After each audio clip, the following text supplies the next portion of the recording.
जो आपने हमें दिया है, और जो भी हम इस संडे स्कूल में सीखेंगे वो हम अपने जीवन में लागू करने पर यीशु मसीह के नाम से मांगते हैं, आमीन। तो आइए हम सब मिलकर प्रभु की स्तुति करें।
दोस्तों, आज हम बाइबल में से अब्राहम और सारा के जीवन में से कुछ बातों को सीखेंगे कि कैसे प्रभु उनके लिए वफादार रहा और कैसे उनके जीवन में अपने हर एक वचन को पूरा किया। एक बार परमेश्वर ने अब्राहम को दर्शन दिया और कहा, अपने देश, अपने कुटुंबियों और अपने पिता के घर को छोड़कर उस देश में चला जा जो मैं तुझे दिखाऊंगा।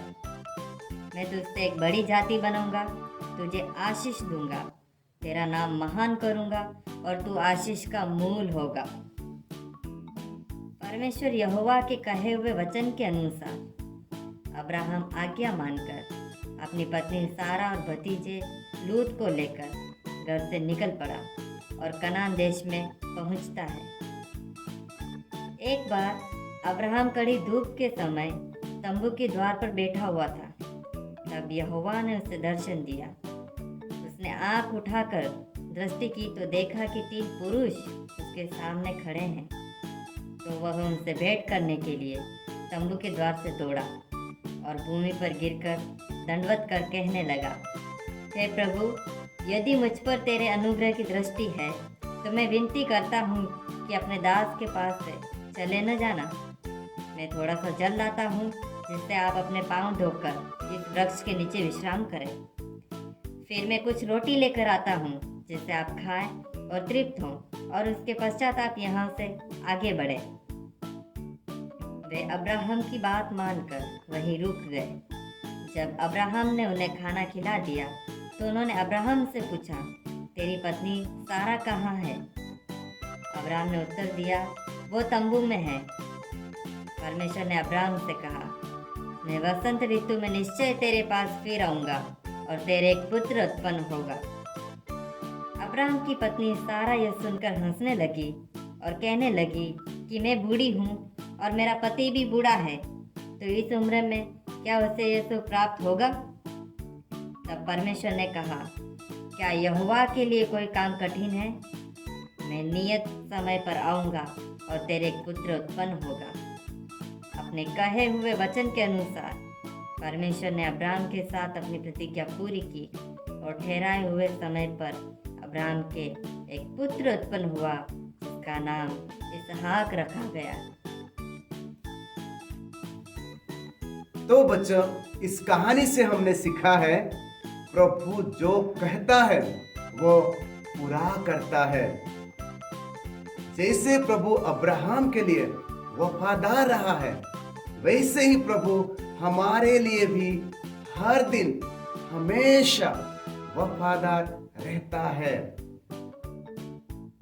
किन किन बातों में प्रभु हमारे लिए वफादार है? हमारे सारे पापों को क्षमा करने में प्रभु वफादार है। जैसे वचन में लिखा है, 1 यूहन्ना 1:9 में लिखा है, यदि हम अपने पाप को मान ले तो वो हमारे पापों को क्षमा करने में और हमें सब अधर्म से शुद्ध करने में विश्वास योग्य और धर्मी है।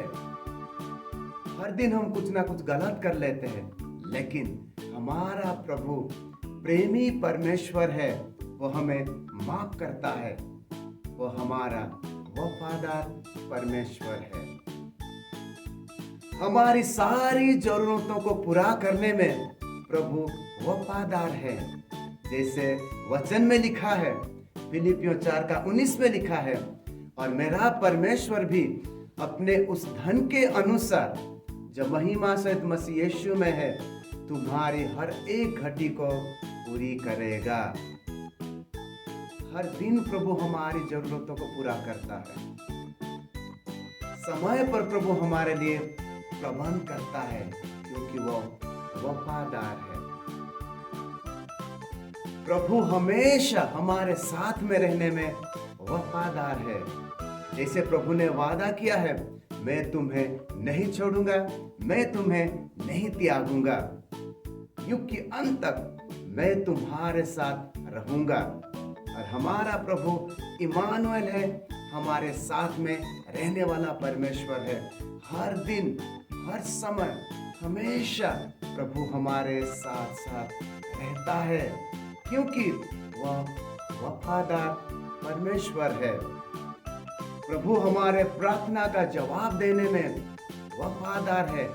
विश्वास से जो कुछ भी हम प्रभु से मांग लेते हैं, प्रभु हमें देता है, क्योंकि वो वफादार परमेश्वर है। प्रभु हमें प्रेम करने में वफादार है। हमेशा प्रभु हमें प्रेम करता है। हम जैसे भी है, प्रभु हमेशा हमें प्रेम करता है। प्रभु हमें संभालने में वफादार है। हर दिन प्रभु हमें संभालता है। प्रभु हमें सुरक्षा देने में वफादार है। हर दिन प्रभु हमें सुरक्षा देता है, हमें बचाता है, हमें छुड़ाता है। प्रभु हमें बीमारियों से चंगा करने में वफादार है। प्रभु हमें चंगा करता है। वो वफादार परमेश्वर है, इसलिए हम आज मिलके प्रभु को धन्य कहना चाहिए। हमें धन्यवाद देना चाहिए क्योंकि प्रभु हमारे लिए वफादार है। तो बच्चों, आज हमने सीखा कि प्रभु हमारे प्रति वफादार हैं। अब्राहम के जीवन से जैसे हमने सीखा कि कैसे परमेश्वर ने उसके प्रति अपने वफादारी को दिखाया। जो अब्राहम के लिए बोला था वो उसने पूरा किया। और उतना ही नहीं, हमने देखा कि हमारे जीवन के लिए भी परमेश्वर वफादार है। साल भर परमेश्वर ने हमें संभाला। इस लॉकडाउन के समय में परमेश्वर ने हमें सुरक्षित रखा। इस भयंकर बीमारी से भी हमें बचा के रखा। स्कूल बंद थे लेकिन फिर भी पढ़ाई के लिए हमें मौका दिया, हमें अवसर दिया, उन रास्तों को खोला।